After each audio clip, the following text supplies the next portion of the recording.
Welcome to Weekly Infusion with Dr. Drew Pinsky and Dr. Bruce Heischober. Weekly Infusion addresses medically related topics. It's in the know, entertaining, and everything you want to know about health and medicine. Now may I present to you the very wonderful Dr. Drew and Dr. Bruce.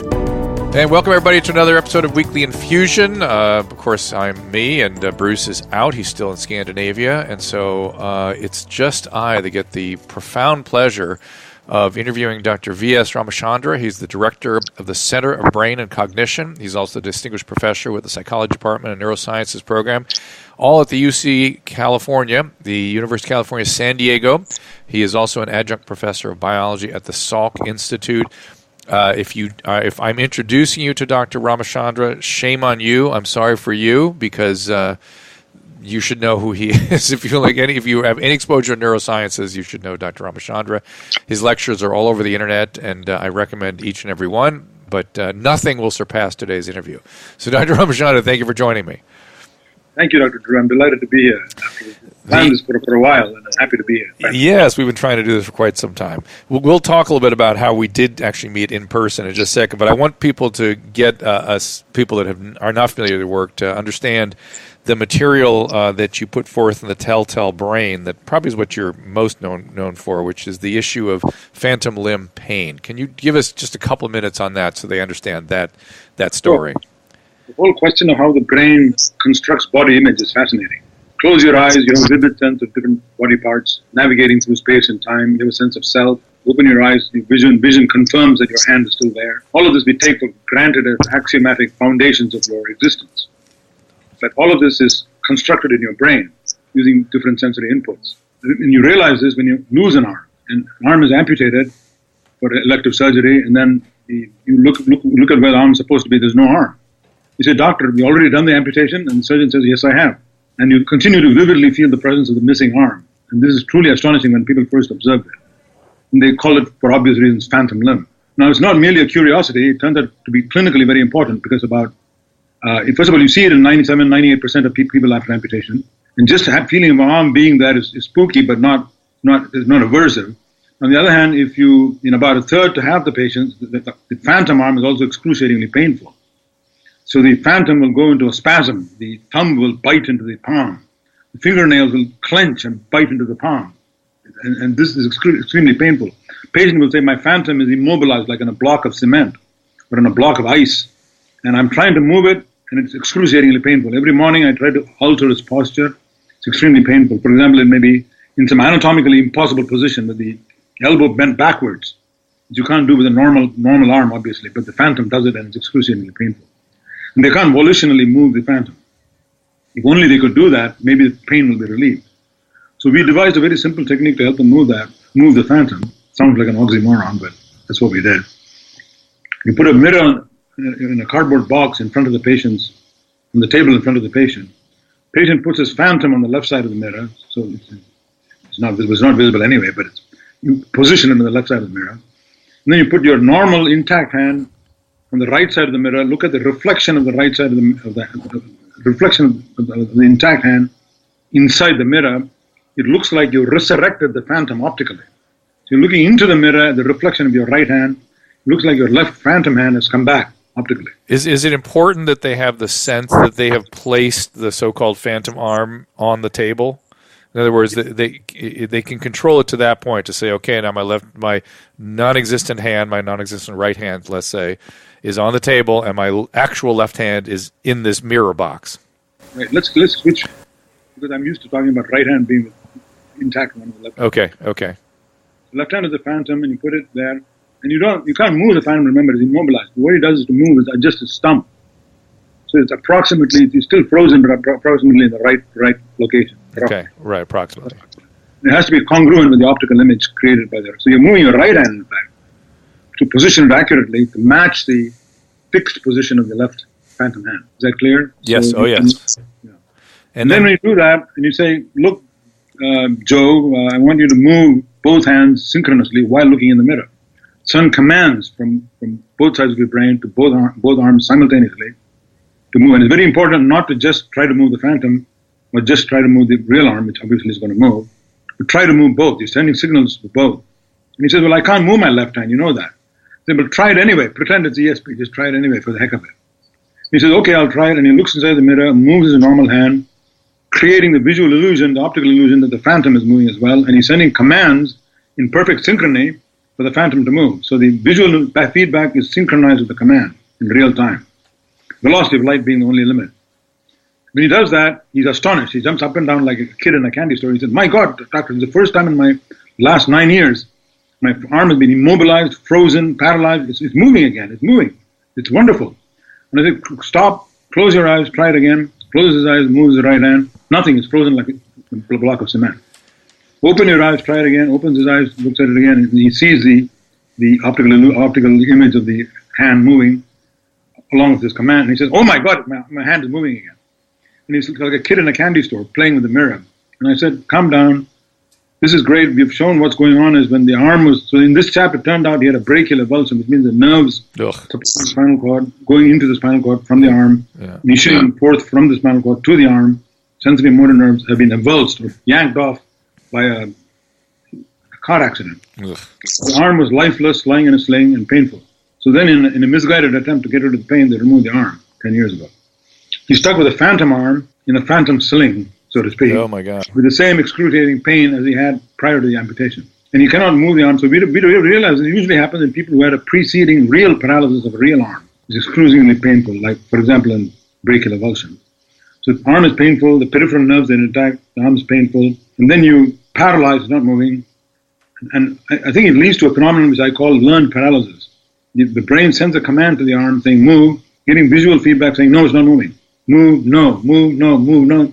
So there's a Hebbian link established between the very act, the command to move the arm, and the visual feedback saying it's not moving. This gets learned by the brain and kind of gives up. And then you amputate the arm, it's stuck with this learned paralysis. The arm cannot move and it's fixed. So you need to unlearn the learned paralysis by restoring the visual feedback loop, saying when you move your phantom, it's moving. Well, how do you do that? It's a phantom. There's no visual input. That's when we hit on the idea of using virtual reality, saying let's put some electrodes in the brain, measure your ERP potentials, and then maybe have a virtual reality arm moving, and then we realize it's going to cost $500,000 even at that time. Then we hit on using this $2 mirror in front of the patient. You put the phantom on the left, put the real arm on the right, move it synchronously, and that's exactly what it does. The phantom obeys his commands for the first time in 10 years. And lo and behold, when it obeys a command, it comes to life, it springs to life. You get this animated phantom which is moving around devoid of pain because there's no discrepancy. And then this seems to work so long as the visual input is there, but he closes his eyes, it stops working. I said, but this is no use. I get a guy to move his phantom limb.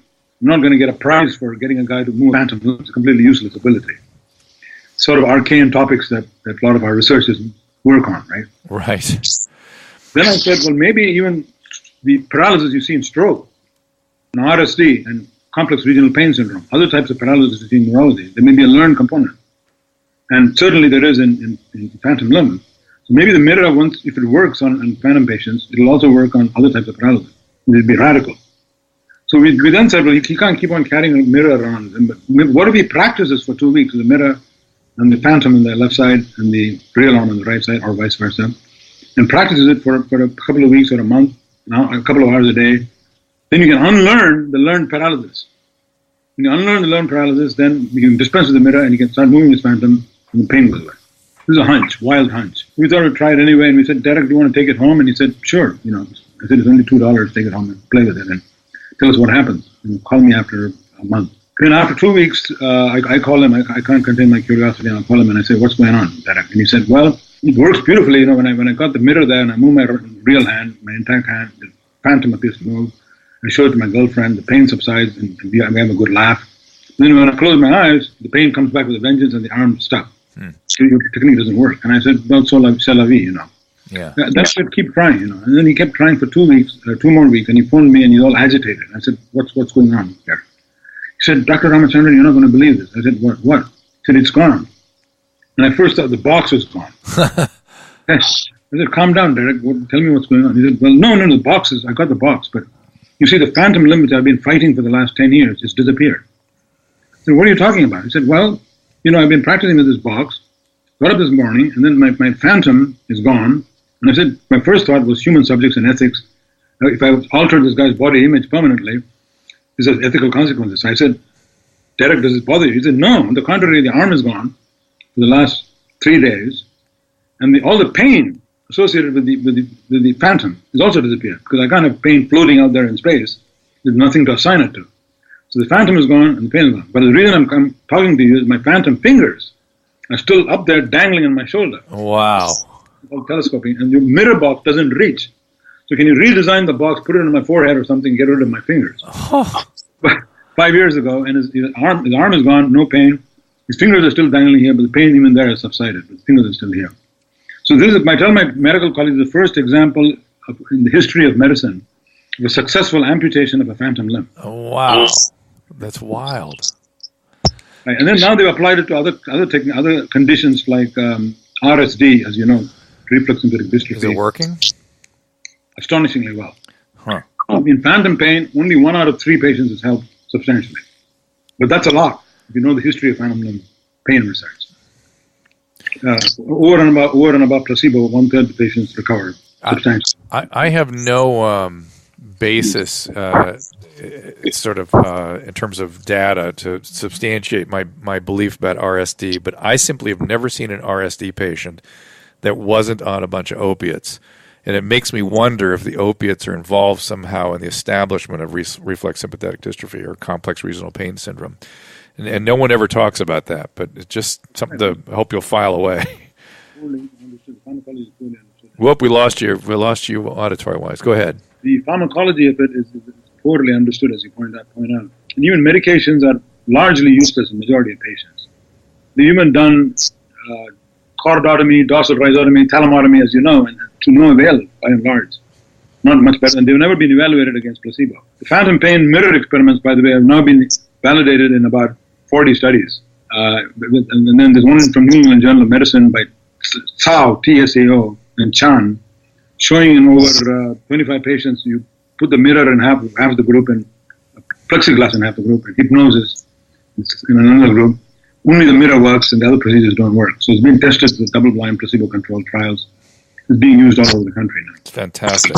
With RSD, just for the benefit of your viewers, and we know that trivial injury in a say metacarpal bone fracture or something like that, or maybe even a central pain pathway, some kind of damage which you don't clearly understand from stroke, produces excruciating pain, which normally goes away in the bone heals after a couple of weeks. You know, the signs of inflammation, the swelling, the redness, the warmth, the immobilization, the paralysis, all of which are reflex defense mechanisms for you not to move your finger and to supply blood to the region for immune protection. Those signs reverse as the bone heals, as the fracture heals. You're normal after a couple of weeks. Standard course of events after an injury. But some of these people, in about 2% of people, the injury heals, but the inflammation doesn't subside. Swelling doesn't subside. Redness doesn't subside. Warmth doesn't subside. In fact, they increase.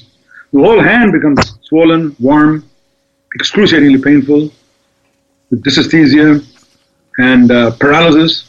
Whole arm, elbow, upper arm, everything is swollen, paralyzed, red, inflamed, painful.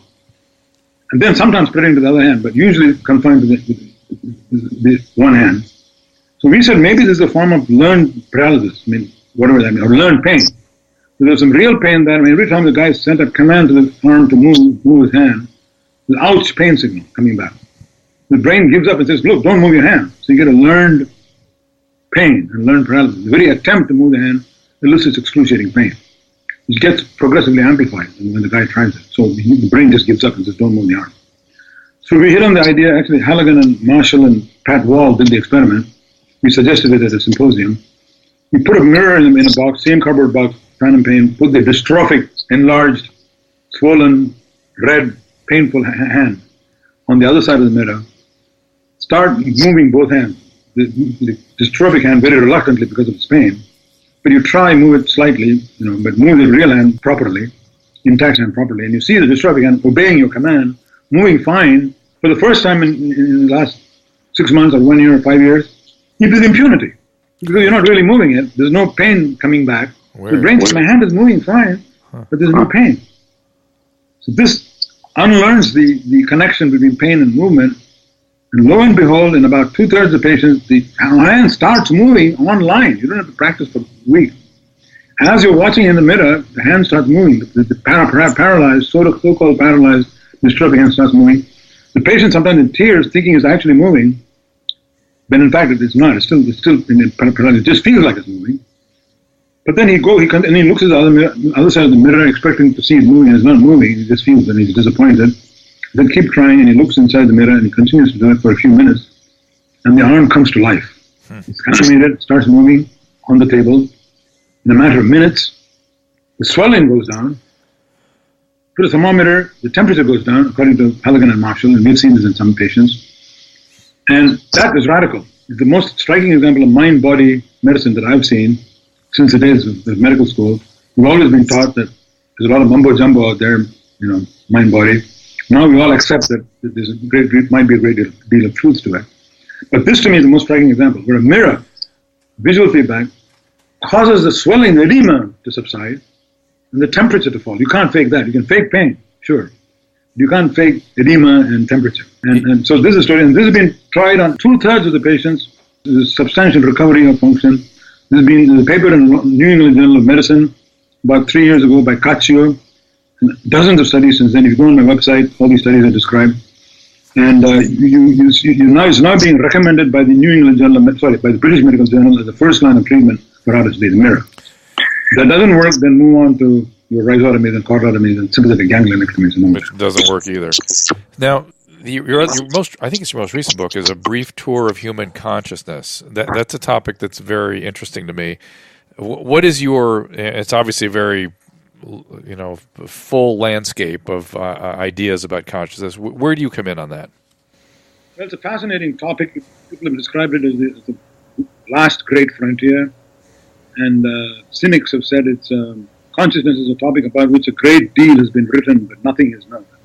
And that's a former colleague of mine, Stuart Sutherland. All this is true, and Francis Crick, my colleague, the late Francis Crick, my colleague of the South, had been thinking about this for nearly 2 decades, along with his colleague Christoph Koch at Caltech. And there's widespread interest in it. It's a topic everybody's interested in, but half the world thinks it's not even worth studying, believe it or not. There are the people who are either mechanistic material scientists who believe that there are neurons firing away, and this is just verbal squabbling about consciousness. There are people who believe that. Another group believes this is central to our existence and what makes us human, and it's worthy of study. And I sort of believe it can be studied and it should be studied. So I'm with Crick on this. The question is, how do you even approach it? It's a serious problem. You've got bits of little jelly cytoplasm firing away, ion channels, flux of ion channels, calcium, potassium, sodium across membranes. That's all there is in your head. There's a slab of meat with these neurons. You see red, you see blue, you have the flavor of Marmite if you're an Englishman, or you have the flavor of curry if you're an Indian, or barbecue if you're American. You have all these exquisite bouquets of wine if you're in Los Angeles, Paris for that matter. So all of this is coming from this lump of jelly, 100 billion little wisps of jelly called the brain. And how does this miracle come about? It's truly astonishing how this happens. The topic we've been interested in, the way we approach it is look at patients, the dysfunction of consciousness. Even though you think of yourself as consciousness as one monolithic entity, in fact, there are many components strung together like pearls on a string. Not a very good metaphor, but something along those lines. So, for example, you have the sense of agency. I can do things. I'm in charge. I can reach out and grab the cell phone. Nobody else told me to. Not as though my brain made me do it. I made my brain do it, so to speak. And I commanded my hand to reach out and grab. So the sense of free will, much disputed topic. There's a sense of past, present, future, continuity in time. They're not independent events. There's a thread of continuity going through the whole fabric of your existence, going back to childhood. There are episodes of poignant memories which are strung together on a string. You can do time travel, go back in time, visit these memories, poignant memories, go forward, plan. Indel Tulving has studied this in extensive detail. There's a sense of, well, you can name some, embodiment. I'm here, I'm not in your body. Kind of axiom, but it's something you take for granted. The body image that you construct, and I'm anchored in this body. You can question anything about me. I mean, I can say, I'm not sure that's really my bank account. I'm not sure my name is really Ramachandran. I'm not 100% sure this is really my dad. In fact, 10% of children are born out of wedlock. So I'm not really sure it's my dad. I'm 99% sure it's my dad, right? So you can question all of that, but you can't question that this is your body. But even that, I can make you question in about 10 minutes of experimenting with you and putting mirrors and video cameras, make you feel like you're out there. You've lost your body, you're watching your body from outside. So, and you see this in clinical cases. And the other thing we're interested in is the binding of all of these. So you get all these different attributes. What I'm arguing is that the self has many attributes. Consciousness has many attributes, not one monolithic thing. There's memories, there is the sense of agency or free will, there's the sense of body image and embodiment. Then there is self-awareness. It is recursively aware of itself. Without that, it doesn't mean anything to say you're conscious. I'm conscious of red, but I'm also conscious that I am conscious of red, that I am conscious of red. So the sense of, and then this brings me finally to the sense of unity. I have got diverse sensory impressions, diverse memories, diverse agendas, and planning and everything, but all of this seems to be happening in perfect unison.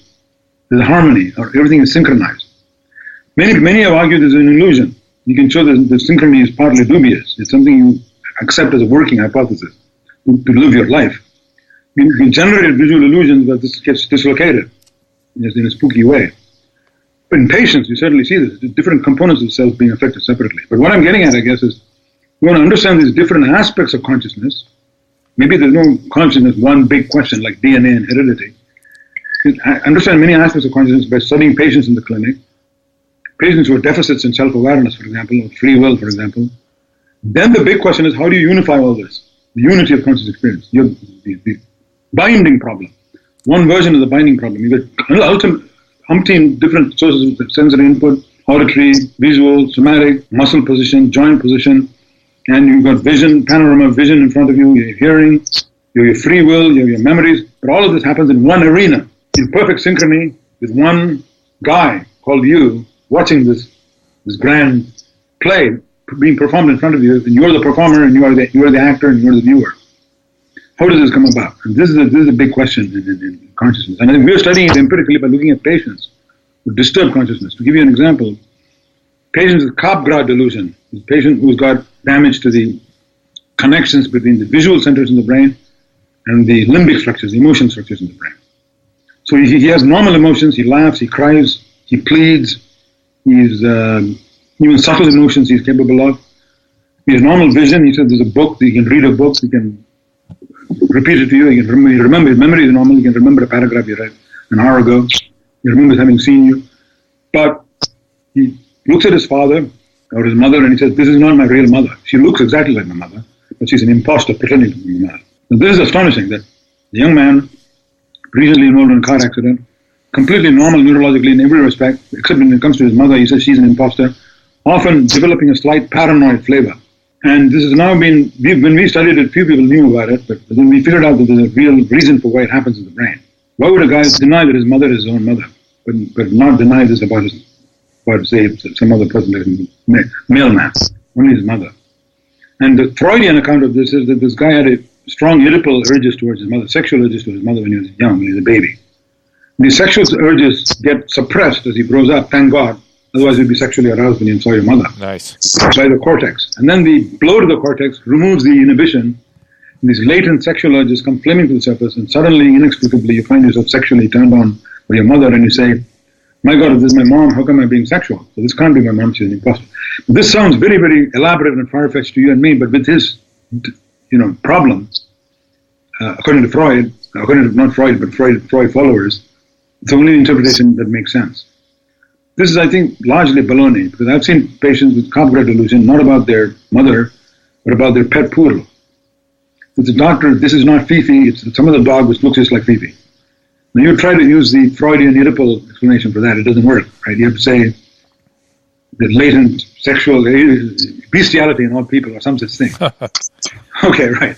So we figured out the reason is that it's nothing to do with Freudian Oedipal urges, it's to do with connections between the fusiform gyrus, where you recognize faces, in the temporal lobes, the structure called the fusiform gyrus allows you to recognize people's faces.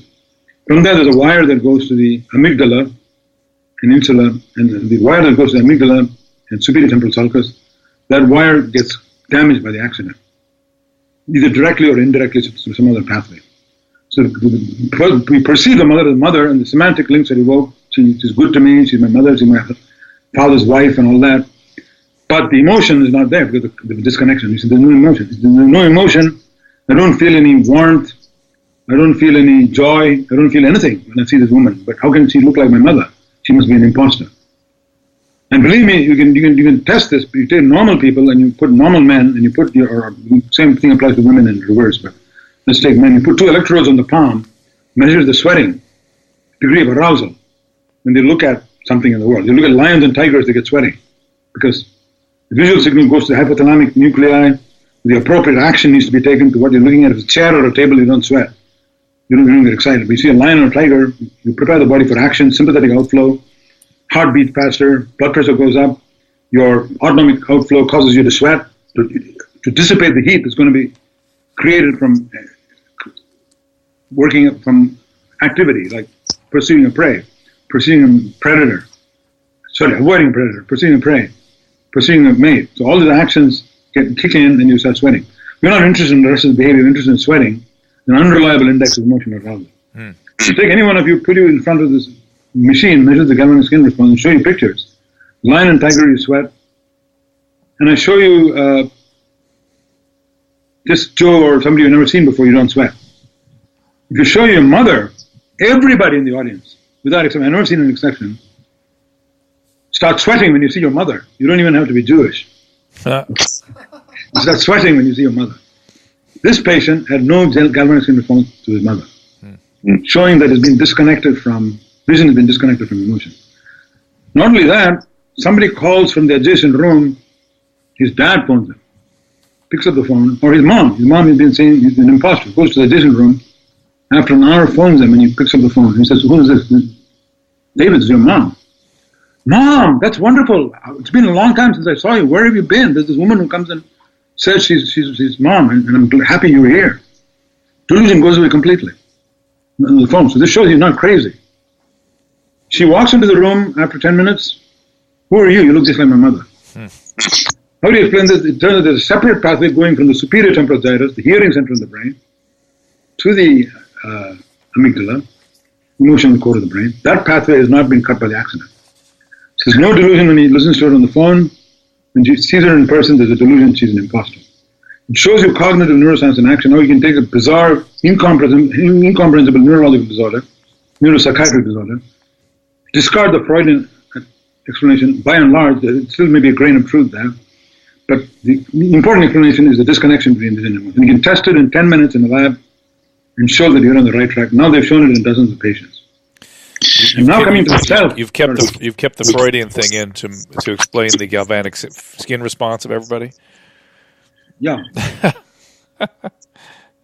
Now the thing is that if you talk about the self, the patient, some of these patients will not only say that the mother is an imposter, they'll look at their own mirror image and say, that guy, think about it, this is a really normal guy. I mean, he's not schizophrenic or not to make politically incorrect comments, but the guy's perfectly normal in most respects, except that he's got this problem with his identification with his mother.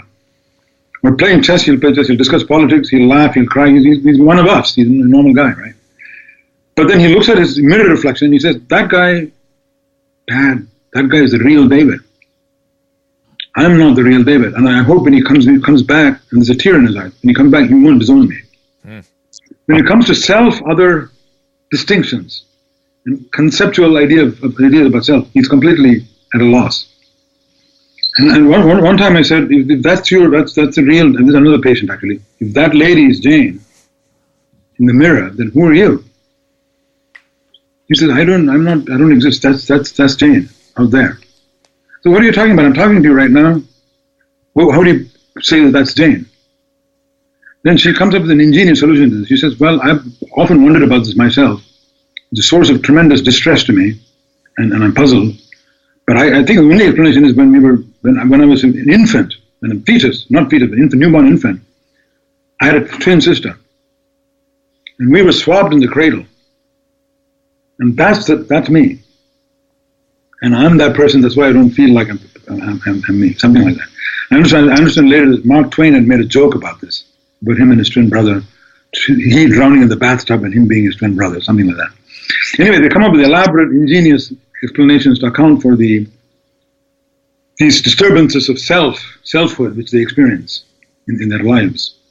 So that's one example. I can give you dozens of examples of how the sense of self is deranged, affected, and you can go in there and come up with a neurological explanation in terms of the circuitry in the brain, map out different aspects of self into different brain circuits, understand the logic that drives them, the evolutionary logic that drives them, and then ask how are these bound together in this arena of consciousness, what Bernie Barr calls the global workspace, how this binding takes place, and you get a sense of unity of self, unity of consciousness, and you've solved the problem.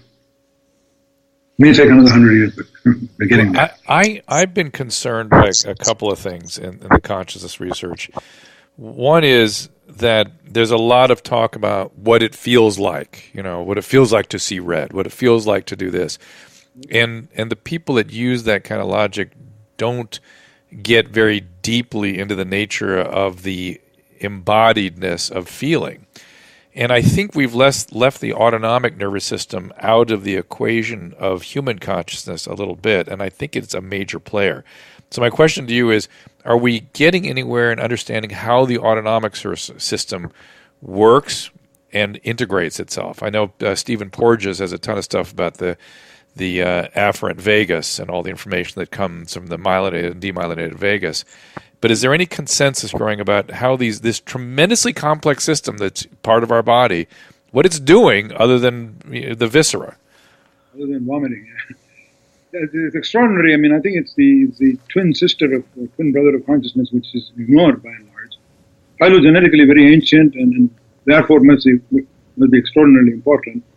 Oddly, it impinges itself on your consciousness only when you're nauseous or when your equilibrium is.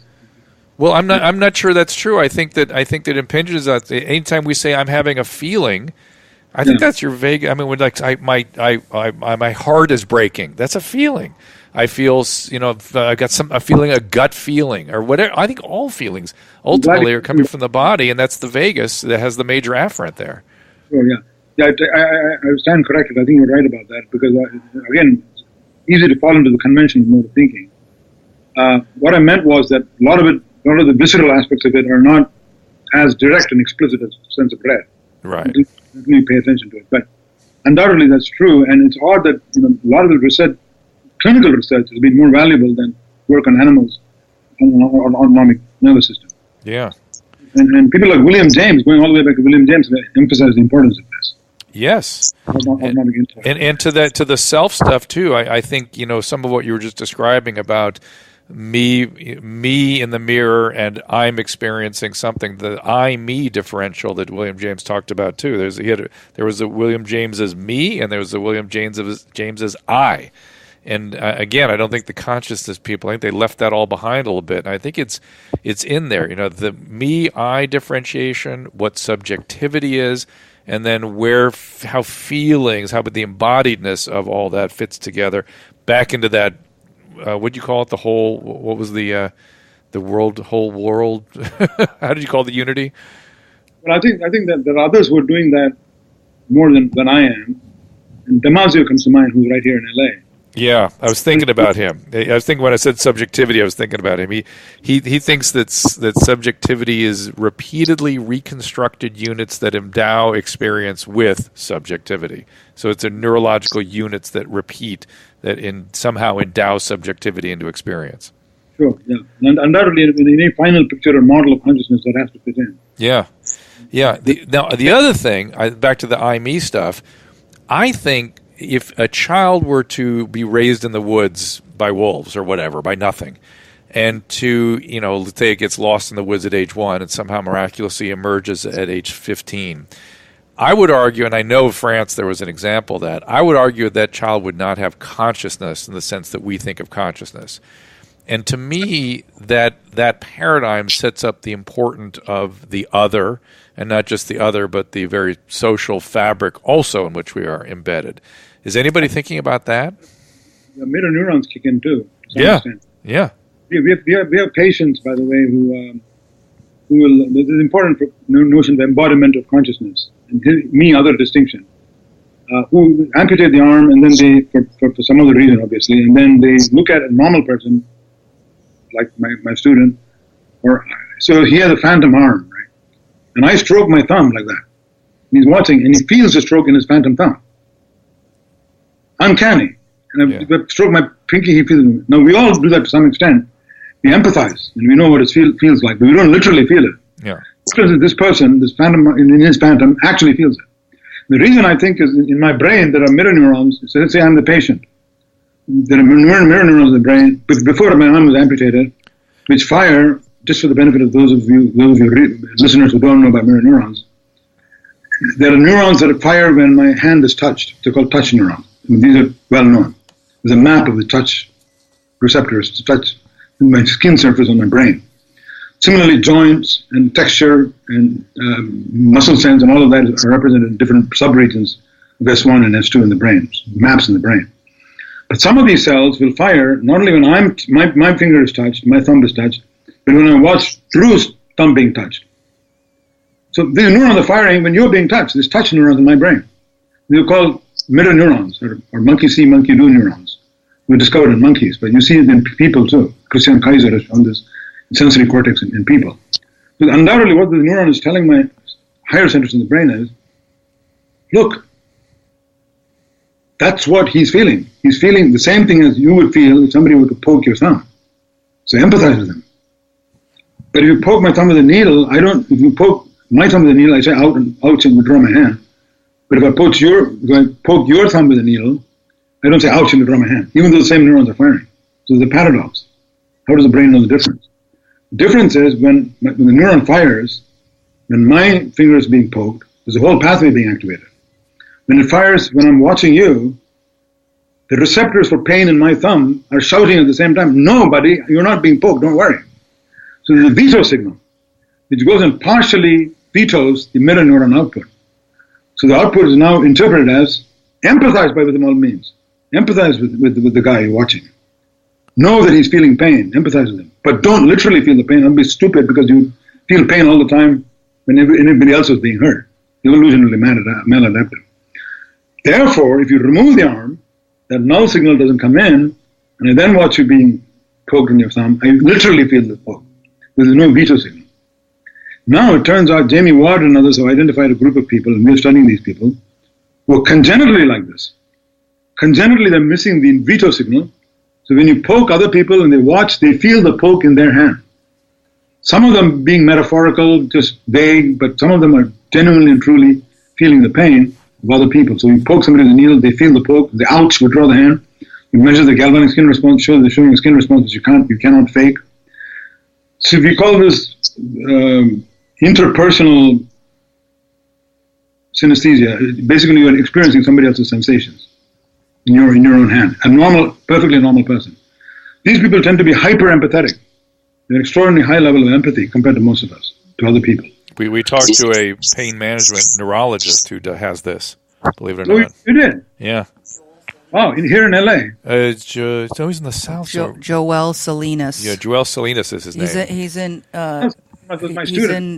New York. He's in New York now. That's right. That's right. He was a student about 7 years ago. Right. That's right.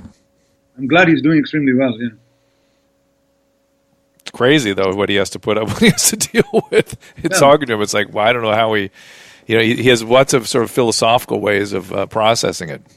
Mm-hmm. He's written a good book, in fact. Yes, he has written a good book. That's right. We discussed it with him, and he's a nice, very nice guy too. There's a couple other things I want to discuss with you before I let you go. Are you familiar with Lisa Barrett Feldman's theory about emotion? What's his name? Lisa Barrett Feldman. Or Feldman Barrett, I guess it is. I beg your pardon. Lisa Feldman Barrett.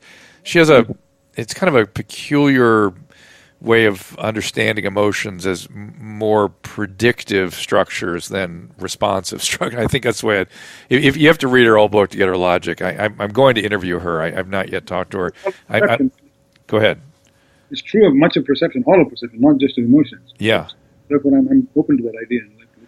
That there's a lot of projection, the brain is doing a lot of projecting forward that we're not conscious of, essentially. Absolutely. Yeah. A good example of that is if somebody's wearing a Halloween mask on the back of his head, can try this. And then they're looking at you and talking to you. And suddenly somebody shouts and they turn their head. And you see the mask behind their head. You create this astonishing jolt. It's very spooky. That means you always, even though you're just looking at the front of the face, you constantly have a model of the back of her head in your mind, just being held there, the temporary representation. When she rotates her head, this model is violated. You get this jolt. Am I with you? Or? Yeah, yeah, that's right. And I remember your discussions of, the whole notion of, what we're calling jolt or reward or medial forebrain activation, whatever it might be. There's a lot of evolutionary material packed into that jolt, right? That's correct. Yeah. And if you have a small object and a big object, that's a small sphere and a gigantic sphere about 5 times as big. They're exactly the same physical weight. You should try this when you go home. You make them out of cylinders or something like that. Reach out and lift the small one, put it down, lift the big one, put it down, and ask you what the weights are. The big one feels much lighter in absolute weight, not relative, not density. You say that feels like half the weight of the small one. They're exactly the same weight because the brain assumes that the big one must be much heavier. And adjust all its joints and muscles accordingly. When you pick it up, you're surprised that it's so light. Sometimes it's actually much lighter than these. Another example of the predictive power of perception. Yeah, which is, and interesting. I think you've discussed. I don't know if you've discussed this, but I think comedy enters into that. If you see somebody reaching over to pick up a barbell and it's actually balloons, and that surprise is sort of what we think of as comical. That's exactly right, and it has to be surprise that is inconsequential. So if you see a portly gentleman walking along the street towards a destination, building up an expectation. This is critical in humor, before you get to the punchline. In slapstick, similarly, there's an expectation he's going to reach his door.